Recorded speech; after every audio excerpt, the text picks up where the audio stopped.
mixture of short and long poems. Each of them are either romantic, tragic, funny, stupid, but generally all a bit weird. So after that little introduction, here's the first short poem. I yelled at the top of my voice, "Open sesame!" But that bag of seeds just would not open. That's the first one. This sort of works. This next shorter piece. I lost my partner today. 1 minute they were there, the next they were gone. Now I shall forever be alone, never worn in an ear, just laying in a jewellery box until the day I am thrown away. Sad poem that, based on the true story of an earring, forever lost from the other one. Very sad. Moving on, I'm guessing most people here have a Twitter account? Yes? No? Yeah, okay. I do use it every day. It's also kind of a great way, I think, to kind of stalk famous people without having to sit in a tree without binoculars and a thermos flask. Anyway, this is the next poem, which is longer, 5 verses to be exact. It's all about the social networking site Twitter, which, considering us here have an account, can all relate to such a modern poem. Here we go. Twit from me, twit to you. It's 140 characters too few. Squeezing a day to no less than a line, but we all seem to manage just fine. Writing about the things we hold dear, for strangers unknown simply to hear. Twitter me this, Twitter me that. Let's all have a jolly good chat. Look who's brought a brand new hat. That bloke off the TV who was a twat. Look at me with my ginger cat. Click on this link, he's sprawled on a mat. A computer desk is where I'm sat. Twitter me this, Twitter me that. Tweet online, tweet from phone. Do it wirelessly or at home. Celebrities uncut and underdressed. We cling to every word, fan obsessed. Hoping that they will send a reply so I can be friends with Stephen Fry. Twitter me that, Twitter me this. What's going on? What did I miss? I dated a girl who spoke with a lisp. I dumped a bloke because he took the piss. Do you remember Will-O-the-Wisp? Oh, I remember it with 80s bliss. Is a jam and cream roll really Swiss? Twitter me that, Twitter me this. I will follow you if you follow me. Who the hell are you? But friends will be. Delving into each other's lives, pretending to be newspaper reporter spies. Reading, writing and repeating will always be forever tweeting.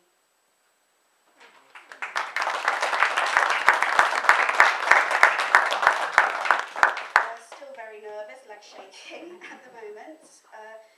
They say that you should write what you know, so this next poem is about embarrassment. The attractive usher stood at the bottom of the stairwell, and from the top I cascaded down each step, elegantly, with my hand brushing along the bronze banister. When I reached the lower floor, he noted to me that I had a length of toilet roll stuck to my shoe. I bent down, gripped it away and thanked him, red-faced with embarrassment. I left through the exit doors of the cinema, never to return again. That did actually genuinely happen, just so you know. An event that still haunts me today. This is another true story from my life. About 3 years ago I dated this bloke, which didn't kind of work out. This is about him. In front of the mirror he stands for inspection and eyes himself lustily at his own reflection.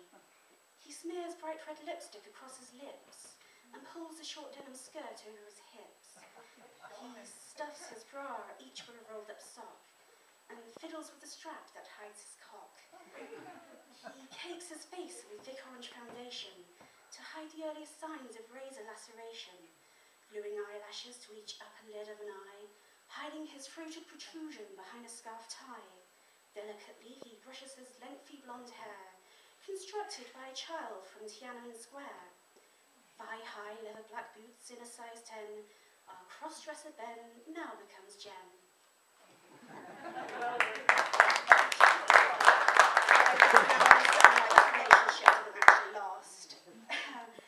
Here's another short poem. I smeared ketchup on my body and plunged a knife in. I thought it would be a laugh, but when I bled for real, it wasn't funny anymore. Very tragic, but a lot of poetry is, well, what I tend to write anyway. This next one is a little more cheerful. We rose to our feet, chests held high, and placed our right hands upon our hearts. The orchestra played and we sang out the first line. Then we mumbled the rest. But God, we felt proud to be British. Make of that what you will, because one poem can mean several things, whichever way you want to picture it. This next one is very beautiful. With this one, the picture is quite sexy, actually. So imagine that, if you will, and not football or the royal wedding like the last one. This is titled Kiss. Body close, I feel you near, telling me it's not to fear. Your hands embrace my shaking hips. You slowly move towards my lips, softly parted next to mine, a never-ending kiss of time. Our bodies both penetrate heat, producing a rhythmic heartbeat. As one kiss leads to another kiss, tonight will be a night full of bliss. As I lay down, you above, and you show me a night full of love. Up and down together we rise, a special moment you can't despise. Our bodies move in motion, like sea waves with no commotion. I'm filled with so much pleasure, something only I can measure. Still continuing at steady paces, we stare at each other's faces. Two people, climax as one, we breathe and sigh, all is done. In your arms you hold me tight, we kiss each other and say goodnight. Two lovers meeting, two hearts beating, one kiss shared together, one memory saved forever. One night of passion, as the daily fashion, and it all begins with just a kiss. It all begins with just a kiss. That's that one. I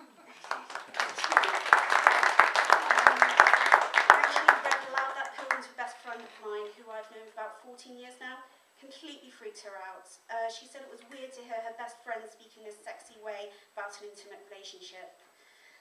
So that's some information for you. Right, two more short poems to finish off. This one is about another poet. His eyes twinkled in the lights and his cheekbones sharpened as he smiled. He leaned towards me quickly and then he glassed me. That one is actually based on a true event when the poet Tim Key glassed me, although not in the traditional sense. There was an incident with a piston falling, a shattered pint glass and a scarred knuckle, but it was very apologetic. Lovely bloke, dangerously stupid, but lovely. And this is the last one, finally. Just another short poem which rhymes. It's an extract from a poem I wrote called The Drunken Man, but considering that's 12 verses in total, we'll be here all night. So this is the final poem that is simply called Beer. The froth that lays on top, the bubbles that rise and pop. He brings the frosted glass to his lips, milliliters of amber liquid that he sips, swirling around his teeth and gums, with a pleasurable sigh and a wholesome hum. Okay, that's everything. Thank you very much for listening.